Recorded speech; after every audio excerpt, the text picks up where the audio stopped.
Bienvenidos a una emisión más de Extracto, el programa especializado en información de ciencia, tecnología y cultura.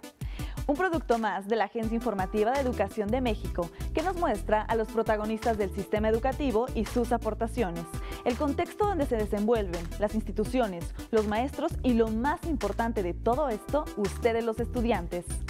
30 minutos con lo mejor de la información en educación y su actualidad. Soy Nancy Mendoza y los invito a cerrar la semana con el extracto de esta noche. ¡Comenzamos!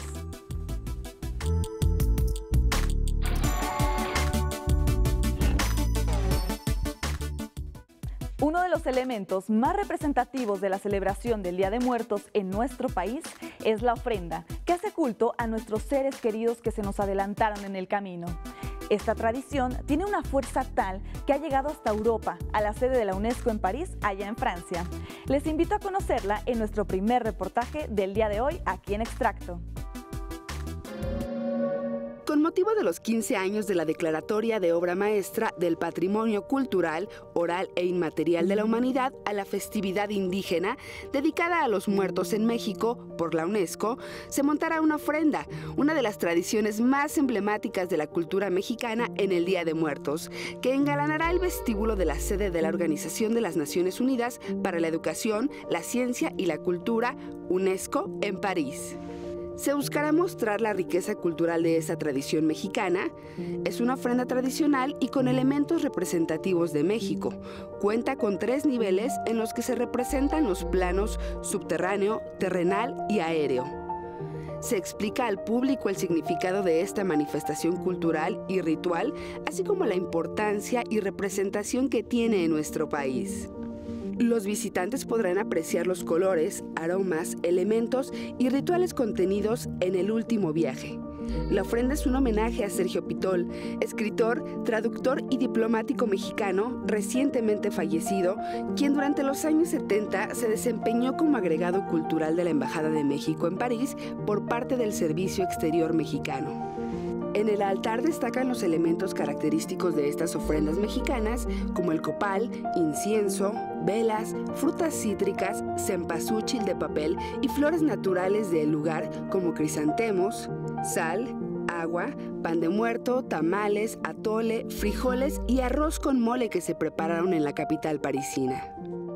También llegaron hasta la capital parisina dulces y coloridos alfeñiques, calaveritas de azúcar, jarritos y platos de barro elaborados en Puebla, además de juguetes populares provenientes de Guanajuato. Se colocó un petate, elemento muy importante para el pueblo indígena, pues las celebraciones a los muertos estaban asociadas con el fin del ciclo agrícola y el renacer de uno nuevo. Cuando alguien moría, se envolvía en un petate y enterraba. Eso ayudaba a que el cuerpo se desintegrara más rápido y que la tierra brindara nuevos frutos. Además, se colocó una cruz en representación de los puntos cardinales y el cuadrante que divide las 4 estaciones del año, utilizada también por muchos pueblos originarios.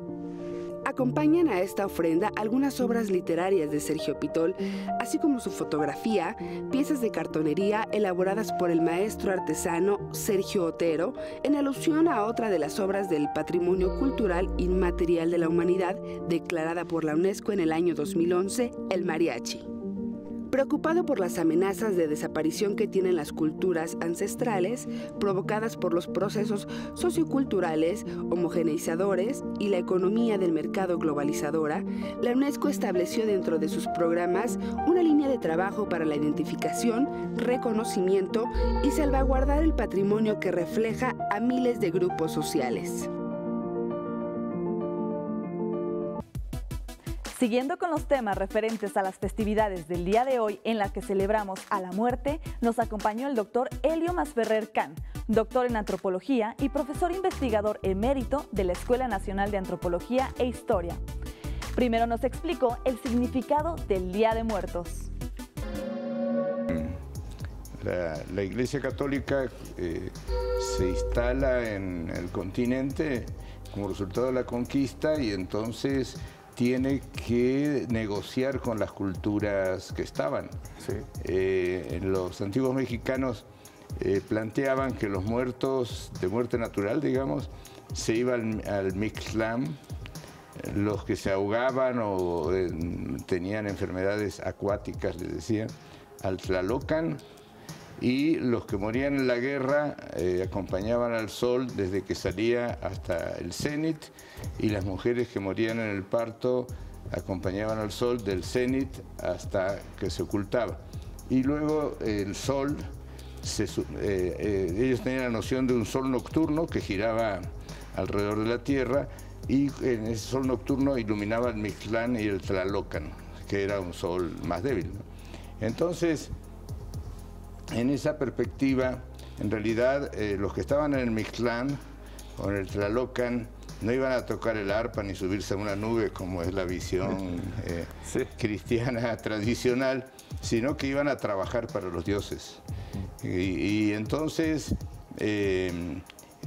tenían cierta materialidad y había que llevarle los alimentos, etcétera, como si usted estuviera en la cárcel, ¿no? O sea, que hay que llevarle cosas. Entonces, llega el cristianismo, que tiene una noción de un alma intangible, inefable, etcétera, pero la gente no cree en ese alma europea, sino que sigue creciendo en el alma mesoamericana. En esa perspectiva es la peculiaridad de la celebración del Día de Muertos, o incluso de los entierros en México. Le pueden llevar mariachis, etcétera, ¿no? Incluso la novena y todo este tipo de rituales para que el alma se vaya y no sea que se quede en una situación intermedia, y puede ser un personaje amenazante como la Llorona y cosas así. Nos platicó también sobre el arraigo que esta tradición tiene en nuestro país. Porque tenemos, en la cultura mexicana le damos mucha importancia a la familia.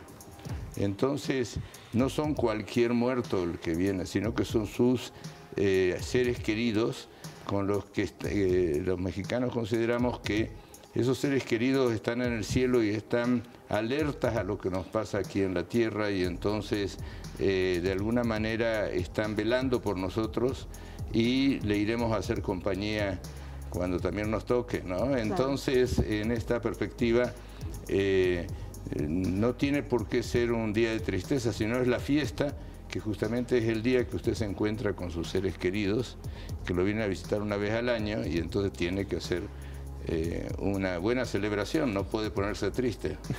Igualmente nos dijo cuál es el motivo de usar a la calavera como elemento distintivo del Día de Muertos. Bueno, antes no había crematorios, ¿no? O sea, entonces debemos entender que las costumbres tardan mucho en cambiar, y además también hay resistencias culturales a la cremación, justamente porque implica la destrucción del material óseo, y entonces ahí es donde se crea un ritual de otra calavera que sigue permaneciendo, como es, entonces vienen estos regalos que podemos hacer, etcétera. De alguna forma es como plantear una amistad eterna, o sea, hay toda una noción de amistad, somos cuates, mis cuadernos, etcétera. Entonces, esta noción de amistad se refleja o se refrenda con que somos amigos para siempre. En esa perspectiva no tiene nada que ver con el uso de la calavera en otros contextos culturales. Finalmente, nos dijo cuál es la razón de que otras culturas se asomen a nuestra tradición del Día de Muertos. Lo que sucede es que hay un cambio muy fuerte de las costumbres en Europa. Y en Europa hay una crisis de las religiones tradicionales, del cristianismo, el catolicismo, el luteranismo, las iglesias reformadas, etc. Entonces, como resultado de la crisis cultural en Europa, después de las 2 guerras mundiales, etc., en este momento se están cerrando iglesias, se venden iglesias, templos, conventos, para fines de para lo que tipo, sea, ¿no? porque no hay feligreses, ¿no? Sí. Entonces, también hay en el mundo europeo la búsqueda de nuevas respuestas culturales, y en esa perspectiva ellos, bueno, es la explicación del turismo. Claro, o sea, claro. Entonces claro. pueden ir a Bali, a Asia, a Indonesia, a otros lugares. Y también México es una potencia cultural, o sea, no podemos olvidar que nosotros tenemos alrededor de 4 millones de turistas culturales, o sea, realmente somos un polo cultural propio con mucha fuerza y que vienen justamente a ver lo mexicano como un punto de referencia ante la crisis del primer mundo. Es cierto. Vienen para acá y otros lugares. Sí, sí. Esta mañana nos acompañó en el estudio Alfonso Herrera Peña, director de Medios Audiovisuales e Informáticos de la Dirección General de Materiales Educativos de la Secretaría de Educación Pública, para hablarnos sobre los libros de texto gratuitos de primer grado en braille. Desde hace algunos años tenemos vigente una ley que permite que la Secretaría de Educación Pública atienda a estudiantes con discapacidad. Las escuelas telesecundarias no están ajenas a este proceso. Vamos a decir con toda claridad que el proceso de evolución de las escuelas telesecundarias hasta este momento, a lo que tenemos en la actualidad, ha hecho que en diferentes comunidades los estudiantes que tienen alguna discapacidad, en este caso los que están específicamente involucrados para utilizar libros en braille, pues son alumnos con discapacidad visual, que puede ser una discapacidad visual severa o una discapacidad total como la ceguera, ¿no? Entonces, las escuelas telesecundarias son en este momento una alternativa importante para que estudiantes con estas discapacidades acudan a estas escuelas, porque en comunidades pequeñas pues no existen, por ejemplo, centros de atención múltiple, ¿no?, en donde vayan los estudiantes para cursar su educación básica. Entonces, de manera natural, las escuelas telesecundarias son los centros que reciben a estos estudiantes que quieren continuar estudiando y que quieren concluir la educación básica. Entonces, se ha abierto este campo de manera natural. Tenemos también otra experiencia, y aquí la destaco, la traigo también a colación. Por ejemplo, en el Estado de México, los centros de atención múltiple decidieron adoptar el modelo pedagógico de telesecundaria para que los estudiantes que acuden a estos centros de atención múltiple pues reciban educación secundaria y con eso concluyan su educación básica. Es un logro realmente extraordinario, ¿no? Porque pues estudiantes de todas las discapacidades, no solamente de esta discapacidad que es la visual, vayan a las escuelas, ¿no? Sino que estudiantes de otras discapacidades estén ahí y concluyan su educación básica, y que además tengan posibilidades de continuar estudiando, continúen con otra formación. Y en este sentido, pues la Secretaría de Educación Pública por primera vez para el Servicio Educativo de Telesecundaria pone a la disposición de estos estudiantes y de los maestros libros en sistema braille, por primera vez, ¿no? Estamos atendiendo también de manera integral a las otras discapacidades. Y así tenemos, por ejemplo, que los programas de televisión que se están elaborando desde la Dirección General de Televisión Educativa, estos materiales traen también ya el subtitulaje, ¿no? Que es un subtitulaje, digamos, oculto, ¿no? Este subtitulaje que es oculto para la mayoría de los estudiantes que tienen todas sus capacidades, pero para los estudiantes que no la tienen, pueden también tener la posibilidad de seguir el contenido de los programas de televisión con el subtitulaje. Uno de los medios de comunicación masivos que se niega a desaparecer es la radio. Esta ha sido desde su creación un elemento que nos informa y sobre todo nos acerca. Es el caso de una de las radios comunitarias en Laos, allá en Asia. En Laos, el Programa de las Naciones Unidas para el Desarrollo impulsó la radio comunitaria para permitir el acceso a la información de las comunidades más apartadas. La primera estación empezó sus transmisiones en 2007 en la localidad de Kwon, al noreste del país, y su programación es definida por la población. พวกเขาก็บ่อยากฟังแต่เสียงของอาสาสมัครอยากให้ชุมชนเป็นผู้เจ้าของรายการเองฉะนั้นพวกเขาเลยใช้อาสาสมัครจำนวนนี้ลงไปหาชุมชนก่อนที่พวกเขาจะเฮ็ดรายการนึงพวกเขาต้องไปปรึกษาหารือเขาเจ้าไปล้มเขาเจ้าว่าเขาเจ้ามีปัญหาหยังเขาเจ้ามีวิธีแก้ไขจังใดอยากให้พวกเขาช่วยจังใดหรือภาคส่วนอื่นๆเกี่ยวข้องช่วยจังใดตัวอย่างว่า El 80% de los habitantes de Laos viven en comunidades lejanas a las urbes, y estas radiodifusoras han permitido el intercambio de conocimientos entre la gente, que en su mayoría se dedica al campo. พวกสลีมานำไส้เลี้ยงครอบครัวหรือว่าชาวบ้านพากันเฮ็ดในการต่อมื้อนี้เจ้าที่ผ่านมาเฮ็ดเวียกเขาก็เอาไปน้ำอยู่กันเขาก็ฟังมีเวลาเขาก็ฟังเอาไปเวียกเฮ็ดเวียกเขาก็มาเปิดฟังตอนเช้าตอนแลงก่อนเฮาไปเวียกแล้วว่าเลิกเวียกมาเขาก็ฟังด้วยกันแต่เป็นชั่วโมงเนาะผลผลิตก็มันก็ดีเนาะมันก็ดีขึ้นหลายเนาะมันก็มีผลได้มันก็มีผลดีหลายที่สุดมันมีความรู้เพิ่มขึ้น Además de los programas de entretenimiento, se transmiten programas educativos, llevando educación a los habitantes que no han tenido posibilidad de asistir a la escuela. ก็ยังมีความยุ่งยากเป็นต้นประชาชนจำนวนหลายอยู่เขตทางไกลซอกลีกหรือว่าประชาชนบรรดาเผ่าจำนวนหนึ่งก็ยังบ่ทันฮู้หนังสือ One of the main features of the radio is that it actually broadcasts in 3 languages. It broadcasts in Lao Lum, Khmu and Hmong. So some of the people had really for the first time access to relevant information. The Hmong community, for example, their language is not related to Lao Lum language. Many of them don't speak Lao, and they can also not read and write. So they're basically cut off from any type of information. Con sus transmisiones, la radio comunitaria contribuye a que Laos se encamine hacia los objetivos de desarrollo sostenible, pues otras de sus temáticas son el cuidado de la salud, la equidad de género, la higiene y la nutrición. ข้อมูลจากภาษาลาวเป็นภาษาท้องถิ่นเลยเมื่อเขาเจ้าได้รับข้อมูลข่าวสารเห็นว่าเขาเจ้าหันมีส่วนร่วมในการพัฒนาหรือว่าในการจัดตั้งปฏิบัติ Otra inquietud de la población es el peligro de las bombas sin detonar, y es que a lo largo de todo el país persiste el riesgo de las minas que dejó la guerra de Vietnam.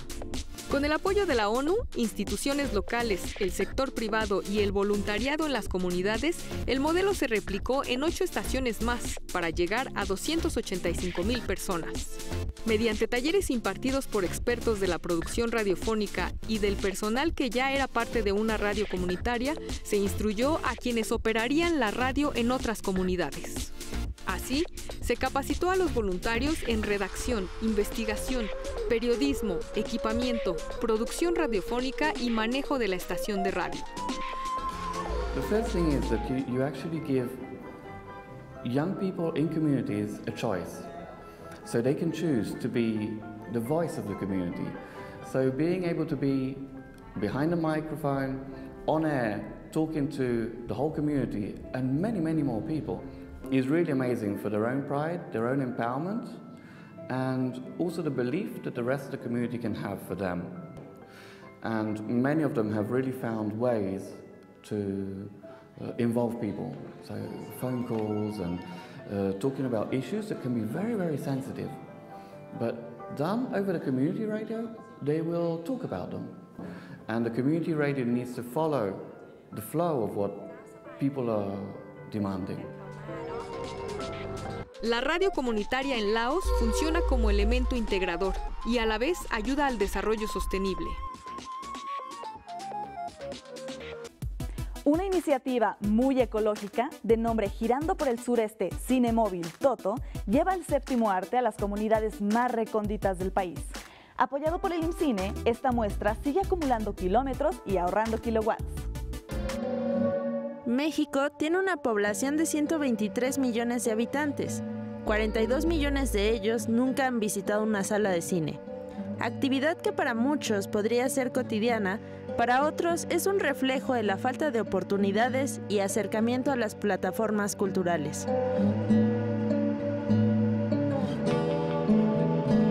¿Te imaginas que un panel solar y 4 bicicletas sean lo necesario para que las producciones cinematográficas lleguen a las distintas comunidades, al mismo tiempo que se fomente el aprendizaje y la conciencia ambiental? Soy un fiel creyente de que el cine se ve en la pantalla grande, se reúne la gente, se apagan las luces y sucede algo especial. Y esto es algo que ha promovido y que continúa Cine Toto.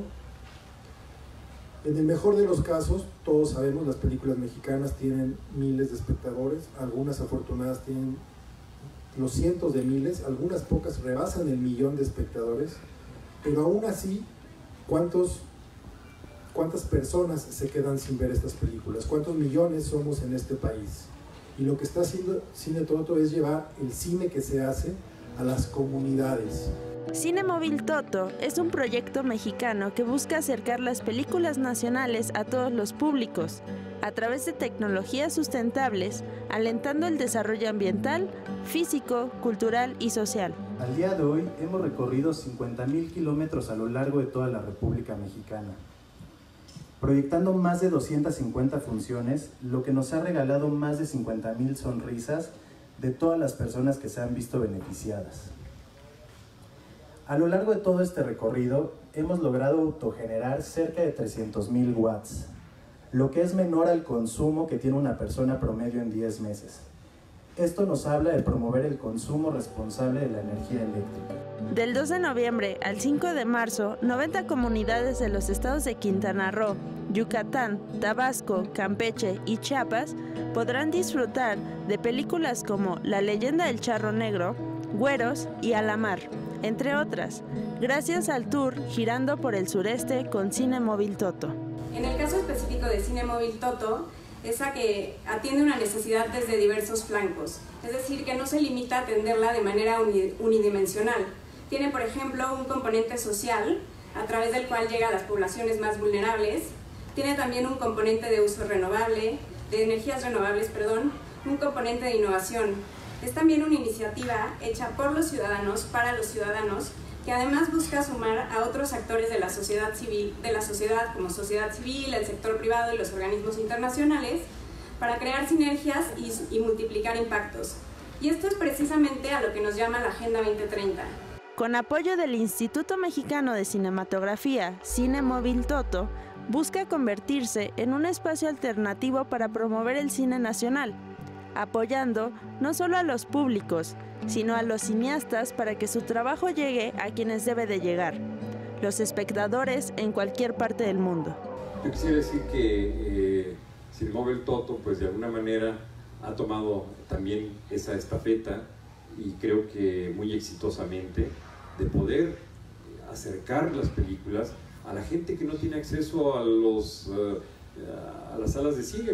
Es realmente conmovedor la experiencia de estar en esas proyecciones, en esa manera de llevar el cine a las comunidades, y yo realmente lo único que quisiera pues es reiterar la solidaridad del IMCINE y la felicitación a este proyecto.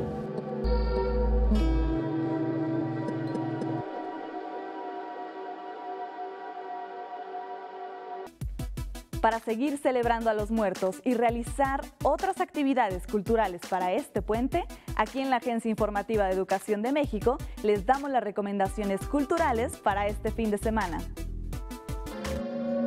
Noviembre comienza y con él llega el primer fin de semana del mes. En esta ocasión, en el marco de la celebración del Día de Muertos, te presentamos una serie de recomendaciones culturales que puedes realizar para conocer más sobre la historia y la importancia cultural de esta fecha. Las ofrendas son uno de los elementos más representativos de la celebración de Día de Muertos. El Zócalo capitalino es la sede ideal para recibir la gran ofrenda del 2018, que está dedicada a los 100 migrantes que han perdido la vida en busca de mejores oportunidades. Este trabajo monumental reúne las flores, calaveras, alimentos e incienso para que los difuntos gocen en compañía de los vivos en la Plaza de la Constitución. ¿Sabes andar en bicicleta? Aprovecha y lánzate al tradicional paseo nocturno Noche de Muertos en bicicleta, donde podrás recorrer el bosque de Chapultepec, Reforma y el Monumento a la Revolución. Además, podrás participar en el concurso de disfraces, que tiene como objetivo resaltar la importancia de las tradiciones mexicanas en el Día de Muertos y crear conciencia ambiental a través del uso de materiales reciclados. Si quieres pasar un tiempo en familia mientras caminas por el centro de Coyoacán, te recomendamos asistir al recorrido de leyendas por el Día de Muertos. Esta caminata por callejones visita sitios emblemáticos de Coyoacán, donde según la tradición oral, ocurrieron diversos acontecimientos que hoy forman parte de la identidad de este barrio. Los visitantes podrán escuchar la leyenda de la muñeca, la Llorona y el asesinato de Doña Catalina, esposa de Hernán Cortés. Por motivo de la celebración del Día de Muertos, los museos y las zonas arqueológicas del Instituto Nacional de Antropología e Historia organizaron diversas actividades culturales e instalaron altares. Entre ellos, se encuentra el Museo Nacional de las Culturas del Mundo, espacio donde se darán talleres y visitas guiadas con el tema de la muerte. Además, se presentará el performance Desde las cenizas, homenaje a las víctimas de los sismos de septiembre de 2017. Despedimos una emisión más de Extracto, en la que pudimos disfrutar de una excelente selección de información educativa en temas de ciencia, tecnología y cultura. Les invito a que sigan nuestra programación con los distintos espacios que preparamos durante toda la semana para ustedes. No se pierdan, de lunes a viernes, la revista de información educativa de la mano de Ana Cristina Olvera y Omar Cepeda, de 9 a 10:30 de la mañana en Interfaz.